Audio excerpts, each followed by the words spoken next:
की घटना ने अभी जो हुआ है इसने ये दिखाया कि पूरे बिहार में जितने राजनीतिक दल और नेता हैं सब पलटू मार।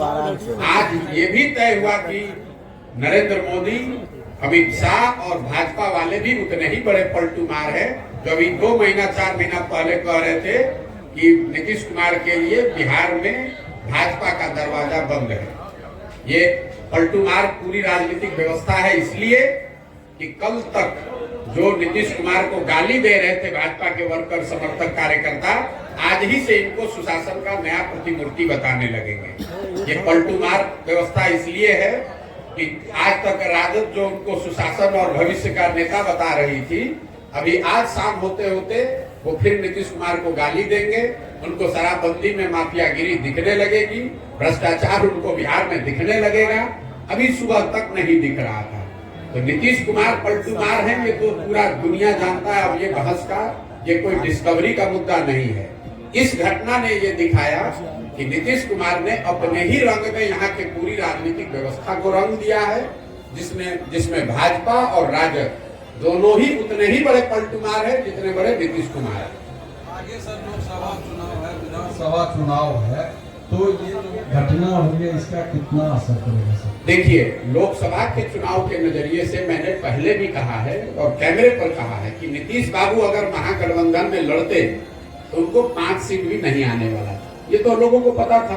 और जब हम लोग कह रहे थे तो उनका कोई दल का आदमी चिल्लाता था, अरे प्रशांत किशोर को क्या आता है। ये तो डर इतना है ना, लोगों को पता है। मैं कोई ऐसे बिहार का कोई नेता तो हूं नहीं कि कह दूंगा कौन जीतेगा। अगर मैं कह रहा हूं कि नहीं आएगा 5 तो नहीं आएगा 5। इसी डर से पहले तो भागे, उनको मालूम था भी खाता नहीं खुलने वाला है, तो भागे भाजपा में। अब इस नई व्यवस्था में जरूर एनडीए के नाम पर, मोदी के नाम पर, भाजपा के लहर में कुछ सीट उनको मिल जाएगा। लेकिन एक इसके साथ एक और आपको भविष्यवाणी कर देता हूं, इसका सबसे बड़ी कीमत इस गठबंधन का भाजपा और उनके दल वाले पे करेंगे विधानसभा के चुनाव में। लोकसभा में नहीं, लेकिन भाजपा को इसकी बहुत बड़ी कीमत चुकानी पड़ेगी आने वाले विधानसभा चुनाव में, क्योंकि जो भाजपा का समर्थक है, जो उनका वोटर है, नेता है, काडर है, आज उसके पास कोई जवाब नहीं है कि आखिर आप जिस नीतीश कुमार को आपने एक बार 2020 में थोपा, तब भी आपके 75 एमएलए थे, इनके 42 थे, आप क्यों नहीं मुख्यमंत्री बने? क्यों नहीं बिहार को सुधारने का जिम्मा लिया? एक बार फिर नीतीश कुमार भागे तो आपने कहा नीतीश कुमार धोखेबाज है, और आज फिर उसी नीतीश कुमार को आप बिहार पर थोप रहे हैं।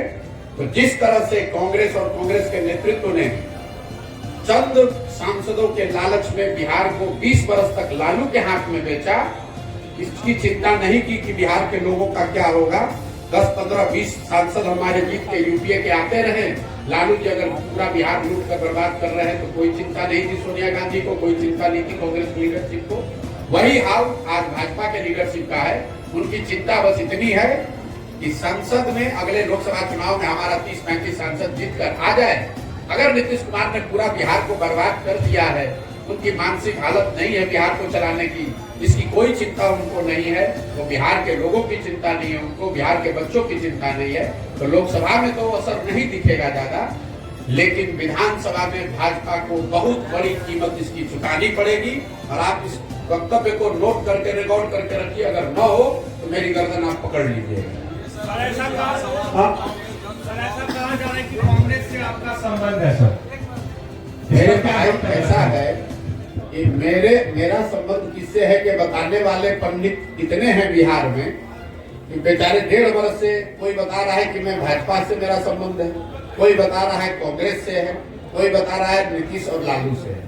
मेरा संबंध इस देश में ज्यादातर बड़े नेताओं और दलों से रहा है, लेकिन पिछले 2 वर्ष से जब से मैंने वो काम छोड़ दिया, मैंने एक ही संबंध बनाया और उसको निभाने की कोशिश कर रहा हूँ। वो है संबंध बिहार की जनता से। मेरा संबंध बिहार की जनता से है और मैं पूरी तरीके से कृत संकल्पित हूँ कि ये जो चला रहे हैं ये लोग, लालू, नीतीश, भाजपा, ये जो रिवॉल्विंग डोर चला रहे हैं, जिसका जब मन है वो बैठ जाता है, इनका सामूहिक खात्मा अगले 2 वर्ष में बिहार की जनता की मदद से कराकर आपको दिखाएंगे। आप हमेशा मौजूदा सरकार पर हमला बोलते हैं। आपने कहा कि 2 साल पहले तक संबंध था बड़े बड़े नेताओं से, तो चीजों को बदल सकते थे, चीजों को बदल सकते थे। आप उनको सुझाव दे सकते थे कि इस तरह से बिहार को चलाना है, ये ऐसे करके बिहार को डेवलप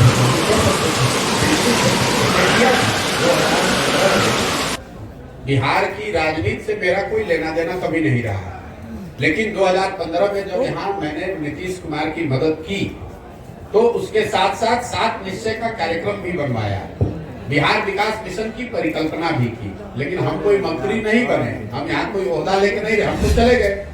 उसके बाद यहाँ पर उसको करने की जिम्मेवारी नीतीश सरकार की थी, और अगर उन्होंने नहीं किया तो हम ही यहाँ वापस आकर वो गलती सुधारने का या इसको बेहतर करने के लिए भी अपना घर परिवार काम धंधा छोड़कर हम ही पसीना बहा रहे हैं। आप नहीं कर रहे हैं, आप उस समय भी सवाल कर रहे थे, आज आप भी सवाल कर रहे हैं। हम ही आज आकर अपने जीवन का सब कुछ दांव पर लगाए हैं कि अगर इनको सलाह देने से नहीं सुधरा तो हम खुद उतरकर जनता को सलाह देकर इस काम को करेंगे। सर